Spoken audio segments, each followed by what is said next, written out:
வணக்கம். இப்போ நம்ம இங்கே இருக்கிறது திண்டுக்கல்ல இருக்கோம். திண்டுக்கல்லேருந்து பாலக்காடு போகிறோம். பாலக்காடு எக்ஸ்பிரஸில் தான் பயணம் பண்ணுறோம் நம்ம. இந்த பயணம் எப்படி இருந்துச்சு மற்றும் முழு தகவல்களையும் இந்த வீடியோவில் பார்க்கலாம் வாங்க.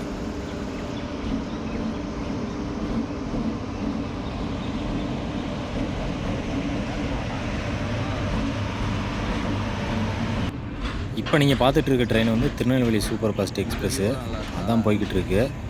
இந்த சைடு பாருங்கள் எப்படி இருக்குன்னு வியூவை பாருங்கள். காலையில் 6 மணி ஆகுது.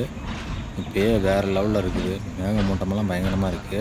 திருநெல்வேலி சூப்பர் ஃபாஸ்ட் வந்து வீக்லி எக்ஸ்பிரஸ்ஸு. சண்டே மட்டும்தான் வரேன், மற்ற நாள்லாம் இது வராது.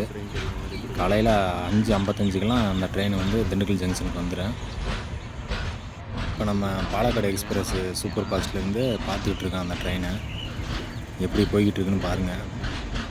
எப்படி இருக்குன்னு பாருங்கள். இந்த சைடு அப்படின்னு சூரிய உதயமாக இருக்குது. இந்த சன்ரைஸை பாருங்கள், ரொம்ப அழகாகவே இருக்குது. அவ்வளோதாங்க, ட்ரெயின் கிளம்பிடுச்சிங்க. கரெக்டாக 6:05க்கெலாம் இந்த பாலக்காடு எக்ஸ்பிரஸ் கிளம்பிடுறேன்.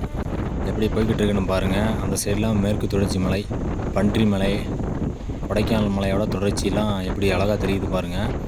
வேறு லெவலில் போய்கிட்டு இருக்குது. இப்போ 100 கிலோமீட்டருக்கு மேலே தான் போகணும்னு நினைக்கிறேன் ஸ்பீடு. சும்மா அள்ளுக்கு ஸ்பீடு வேறு லெவலாக இருக்குது. இந்த சைடெலாம் பாருங்கள், ரோடு பக்கத்துலேயே இருக்குது. இந்த கார் போகிறதெல்லாம் நல்லா தெரியுது பாருங்கள். ரொம்ப ஒரு அழகான ரூட்டுன்னு சொல்லலாம் இந்த ரூட்டு. இந்த பாலக்காடு எக்ஸ்பிரஸ் எப்படி போகும்னா, நம்ம பழனி நேராக ஒட்டச்சத்திரம், பழனி, உடுமலைப்பேட்டை, பொள்ளாச்சி, அப்படியே பாலக்காடு போயிருங்க இந்த ட்ரெயினை. இந்த ட்ரெயின் வந்து நாகர்கோவில் அப்படி போயெல்லாம் வராது. இந்த ட்ரெயின் வந்து டெய்லி எக்ஸ்பிரஸ். இது வந்து ரெகுலராக காலையில் 6 மணிக்கு கிளம்பி அங்கே ஒரு 9 மணி 9:15க்கெலாம் பாலக்காடு போய் சேர்ந்துடும்.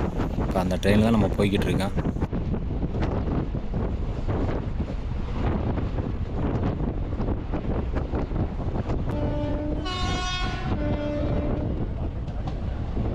ட்ரெயின் பாருங்கள் ஸ்லோவாகிடுச்சு. ஒட்டச்சத்திரம் வந்துட்டான், அதனால தான் ஸ்லோவாக போயிட்டுருக்கு. அந்த சைடு பாருங்கள் மலையெல்லாம் எப்படி இருக்குன்னு. அந்த மேகமூட்டங்களும் மலைங்க எவ்வளோ அழகாக இருக்குதுன்னு பாருங்கள். வேறு லெவலாக இருக்குது இங்கேருந்து பார்க்க. ஒட்டச்சத்திரம் டவுனுக்குள்ள வந்து இப்போ தான் என்ட்ரி ஆகிறான். ஒட்டச்சத்திரம் தங்களை அன்புடன் வரவேற்கிறது. ஒட்டச்சத்திரம் வந்துட்டாங்க. ஒட்டச்சத்திரத்தில் இப்போ நம்ம இருக்கான்.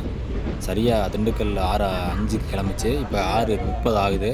சரியாக 25 நிமிஷத்தில் நம்ம திண்டுக்கல்லேருந்து ஒட்டச்சத்திரம் வந்துட்டான். வாங்க அடுத்து பழனி வருங்க. பழனிக்கு எவ்வளோ நேரத்தில் இந்த ட்ரெயின் போகுதுன்னு சொல்லி பார்க்கலாம். ஒட்டஞ்சத்திரம் டு பழனி ரூட்டை பாருங்கள் எப்படி இருக்குன்னு. ஃபுல்லாக கரிசல் காடு தான், உழுது போட்டிருக்காங்க. வேறு லெவலில் இருக்குது. அந்த பின்னாடி மலைகள் பார்க்க பேக்ரவுண்டில் வேறு லெவலில் இருக்குது. இந்த கரிசல் காடெலாம் பார்க்க எப்படி இருக்குன்னு நீங்களே பாருங்கள். அந்த சைடு மழை பெய்யும் நினைக்கிறேன். கொடைக்கானல் தொடர்ச்சி மலையில் பன்றி மலை, பாச்சலூர், ஆடலூர் மலையெல்லாம் மழை பெய்கிற மாதிரி தெரியுது இங்கேருந்து பார்க்க.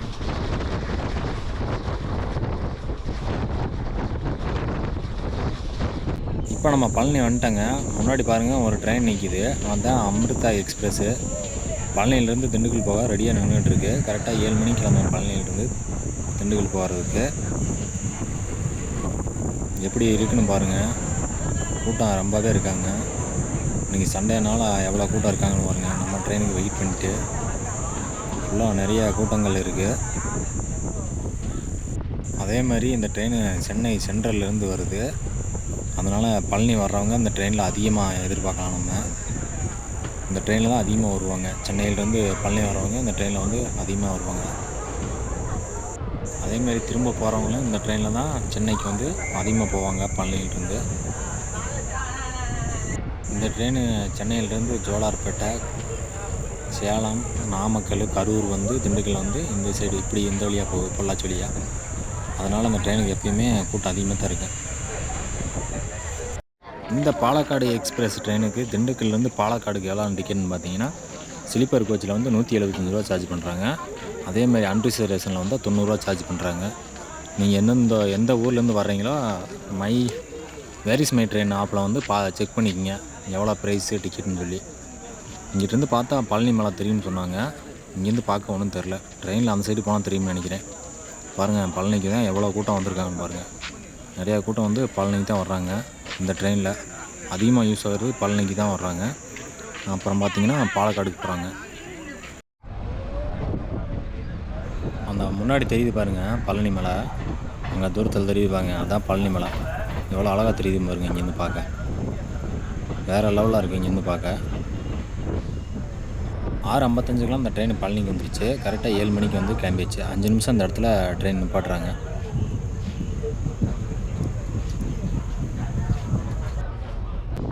இப்போ நம்ம உடுமலைப்பேட்டை ரீச் ஆகிட்டோம். 7:25 ஆகுது டைமு. சரியாக 25 நிமிஷத்தில் பழனியிலேருந்து உடுமலைப்பேட்டைக்கு இந்த ட்ரெயின் வந்துருச்சு. ரொம்ப ஸ்பீடாகவே வருது. 100 கிலோமீட்டர் ஸ்பீடு, 110 வரையும் போகுது அந்த ட்ரெயின்.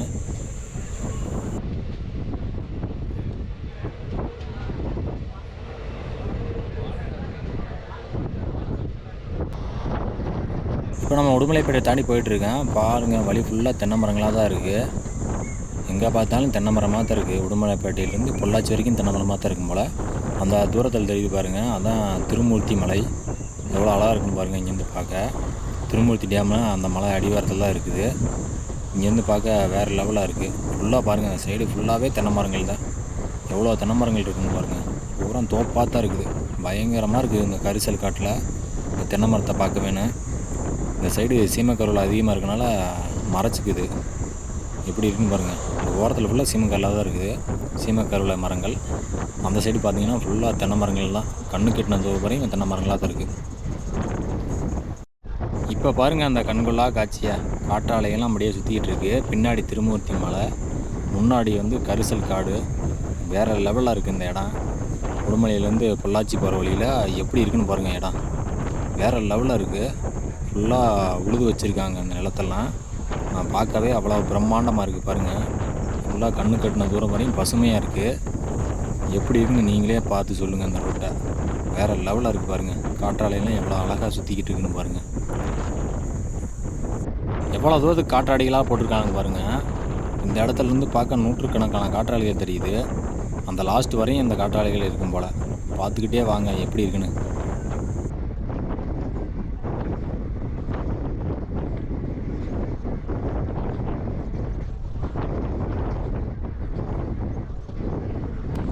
நேரம் சரியாக 7:55. பொள்ளாச்சி ஜங்ஷன் வந்துட்டான். பாருங்கள் எவ்வளோ ஸ்பீடாக வந்திருக்கோம்னு. இந்த பொள்ளாச்சி தாண்டினா தான் வேறு லெவலில் இருக்கும். ஒவ்வொரு இடமும் பயங்கரமாக இருக்கும். நடு காட்டுக்குள்ளே போகும் ட்ரெயின். பார்க்கவே சொர்க்கத்துக்குள்ளே போன மாதிரி இருக்கேன். வேறு லெவலாக இருக்கும். அந்த இடங்கள் ஃபுல்லாக அவ்வளோ அழகாக இருக்குது. அந்த இடத்தெல்லாம் இன்னும் தான் பார்க்க போகிறேன். இதுவரை பார்த்ததெல்லாம் வெறும் ட்ரெய்லர் தான். இதுக்கு மேலே தான் மெயின் பிக்சரே இருக்குது. ஒவ்வொரு இடமும் அவ்வளோ அழகாக இருக்கு. போக போக பார்க்கலாம் வாங்க எப்படி இருக்குன்னு. இந்த இடத்துல பாருங்கள் பெரிய குளம் இருக்குது. எவ்வளோ தூரத்துக்கு இருக்குன்னு பாருங்கள் அந்த குளம். நடு காட்டுக்குள்ளே அந்த குளம் அமைஞ்சிருக்கு. பாருங்கள் அந்த குளத்தை சுற்றி எவ்வளோ மரங்கள் இருக்குது. இந்த ஏரியாவே எவ்வளோ பசுமையாக இருக்குன்னு பாருங்கள். பொள்ளாச்சியை தாண்டினோன்னா அப்படியே ரூட்டு மாறிடுச்சு பாருங்கள். வேறு மாறி இருக்குது இந்த ரூட்டு. எவ்வளோ மரங்கள் இருக்குது பாருங்கள். ஃபுல்லாகவே பசுமையாக இருக்குது. அந்த குளம் பாருங்கள் எவ்வளோ தூரத்துக்கு அந்த குளம் இருக்குதுன்னு சொல்லி பாருங்கள். எவ்வளோ தூரம் வந்துட்டேன். இந்த சைடு வரையும் இருக்குது அந்த குளம். கண்ணு கட்டின தூரம் வரையும் வெறும் தண்ணியாக தான் இருக்குது. எப்படி இருக்குன்னு பாருங்கள். பனை மரங்கள்லாம் அதிகமாக இருக்குது இந்த குளத்து ஓரத்தில். இந்த ரூட்டே ரொம்ப அற்புதமாக இருக்குது. அவ்வளோ அழகு. இயற்கை ஃபுல்லாக அந்த ரூட்டில் தான் இருக்குது. எப்படி இருக்குன்னு பாருங்கள். தென்னை மரங்களாக இருக்குது சைடில். என்னென்னமோ மரங்கள் இருக்குது. பேர் சொல்ல தெரியாத அளவுக்கு அவ்வளோ மரங்கள் இருக்குது. எப்படி இருக்குன்னு பாருங்கள். எவ்வளோ மரங்கள். அப்படியே கொஞ்சம் இந்த பக்கம் கொஞ்சம் திரும்பி பாருங்கள். இந்த வயல்வெளிகள்லாம் எவ்வளோ அழகாக இருக்குன்னு. ஃபுல்லாக தென்னை மரங்கள் இருக்குது. பனை மரங்களும் அதிகமாக இருக்குது. எவ்வளோ அழகாக இருக்குன்னு பாருங்கள். இந்த ட்ரெயினில் போகும்போதே பார்க்க. இங்கே வாழ்கிறவங்கலாம் சொர்க்கத்தில் வாழ்கிறவங்க தான். அப்பேற்பட்ட இடம் தான் இந்த இடம். ஃபுல்லாக பாருங்கள் வயல்வெளிகள் தான். ஃபுல்லாக நெல் தான் போட்டிருக்காங்க. எப்படி இந்த சைடு ஃபுல்லாக மரங்கள் தான் அதிகம். ஒரு தனி காட்டுக்குள்ளே வந்த மாதிரி ஒரு ஃபீல் இருக்குது. இந்த சைடெலாம் பாருங்கள் பாறையாக இருக்குது. அந்த பாறை குடஞ்சி தான் ட்ரெயின் ட்ராக் போட்டிருப்பாங்க போல். பாருங்கள் மேலே மேம்பாலம் மாதிரி ஒன்று போட்டிருக்காங்க. அதை கடந்து தான் நம்ம போய்கிட்டு இருக்கோம். இந்த ரூட்டே தனி அழகு தான். ஃபுல்லாக பசுமையாக தான் இருக்குது. வயல்வெளியெல்லாம் பார்க்க அவ்வளோ அழகாக இருக்குது. மேக மூட்டத்துக்கு இந்த வயல்வெளிக்கும் அவ்வளோ அற்புதமாக இருக்குது பாருங்கள். அந்த தூரத்தில் தெரியுது பாருங்கள் ஒரு மலை. அந்த மலையில் ஒரு 5-6 ஃபால்ஸ் இருக்கும் போல. அப்படியே வெள்ளி அருவி ஊற்றுற மாதிரி ஊற்றிக்கிட்டு இருக்குது. பார்க்கவே அழகாக இருக்குது ரொம்ப. எந்த இடத்துலன்னு பார்த்தீங்கன்னா கொல்லங்கோடுலேருந்து பார்த்தா தெரியுது. கொல்லங்கோடுக்கு முன்னாடி இருந்து பார்த்தாவே தெரியும். மரங்கள்லாம் நிறையா இருக்கனால அந்த மலை வந்து மறைஞ்சு போகுது. அது வந்து நெல்லியம்பதி ஃபாரஸ்ட்டு, ரிசர்வ் ஃபாரஸ்ட்டு. நீங்கள் ரீல்ஸ்லாம் பார்த்துருப்பீங்க, இன்ஸ்டாகிராம் ரீல்ஸு, ஃபேஸ்புக்கு இது மாதிரி இடத்துலலாம் பார்த்துருப்பீங்க. அந்த மலையில் அவ்வளோ ஃபால்ஸ் இருக்குது. இதை விட மழை ரொம்ப பெஞ்சுன்னா அந்த மலை ஃபுல்லாக ஃபால்ஸாக தான் இருக்கும். இப்போ வந்து ஒரு 5-6 ஃபால்ஸ் தெரியுது. மிகப்பெரிய ஃபால்ஸாக இருக்குது மலை. இங்கேருந்து பார்க்கவே ரொம்ப பிரம்மாண்டமாக ரொம்ப அழகாகவே இருக்குது. கேரளாக்குள்ளே நுழைஞ்சிட்டாவே ஒரு தனி ஃபீல் தான் பாருங்கள். ஃபுல்லாகவே இயற்கையாக பச்சை பசேல்னு தான் இருக்குது இடம் ஃபுல்லாக. இந்த நெல்லியாம்பதி மலையில் பாருங்கள், ஃபுல்லாகவே மேகமூட்டம் சூழ்ந்துருக்கு. பார்க்கவே ரொம்ப அழகாக இருக்குது. மழை வரும்னு நினைக்கிறேன் கொஞ்சம் நேரத்தில். அவ்வளோ மேகங்களில் இந்த மலையை வந்து சூழ்ந்துருக்கு. அந்த மேகங்களுக்கு கீழே ஃபால்ஸு இந்த மலையிலேருந்து வர்றது ரொம்ப அழகாக இருக்குது பார்க்க. இந்த சைடு ஃபுல்லாக பச்சை பசேல்னு வயல்கள், தென்னை மரங்கள். இந்த இடமெல்லாம் பார்க்கவே வேறு மாதிரி இருக்குது. எப்படி இருக்குன்னு பாருங்கள். ஃபுல்லாகவே தண்ணியை நீர்பிடிப்பு பகுதி தான் நினைக்கிறேன். இந்த சைட்லாம் பாருங்கள் எவ்வளோ தண்ணி நிற்கிதுன்னு. வேறு லெவலில் இருக்குது இதெல்லாம் பார்க்க. கடவுளும் தேசம்னு சும்மா சொன்னாங்க. அந்த கேரளா ஃபுல்லாகவே இப்படி தான் இருக்கும் போல பசுமையாக. அவ்வளோதாங்க, பாலக்காடு நம்ம வந்துட்டான். பாலக்காடு டவுன் ஸ்டேஷன் இது. பாலக்காடு ஜங்ஷன் தான் லாஸ்ட்டு ஸ்டேஷனு. இதுக்கு அடுத்த ஜங்ஷன் தான் அந்த பாலக்காடு ஜங்ஷனு. இது வந்து பாலக்காடு டவுன் ஸ்டேஷனு. நம்ம இங்கேயே இறங்கிட்டான். லாஸ்ட்டாக போய் இந்த ட்ரெயினை பாலக்காடு ஜங்ஷனோட நின்றேன். திரும்பவும் இந்த ட்ரெயினை 4:10க்கு வந்து பாலக்காடு ஜங்ஷன்லேருந்து கிளம்பும். மறுபடியும் பொள்ளாச்சி, உடுமலைப்பேட்டை, பழனி, ஒட்டஞ்சத்திரம், அப்படியே திண்டுக்கல் வந்து சேர்ந்துடும். இந்த வீடியோ உங்களுக்கு பிடிச்சிருக்குன்னு நினைக்கிறேன். பிடிச்சிருந்தால் லைக் பண்ணுங்கள், ஷேர் பண்ணுங்கள், கமெண்ட் பண்ணுங்கள். மறக்காமல் சப்ஸ்கிரைப் பண்ணிடுங்க. நன்றி.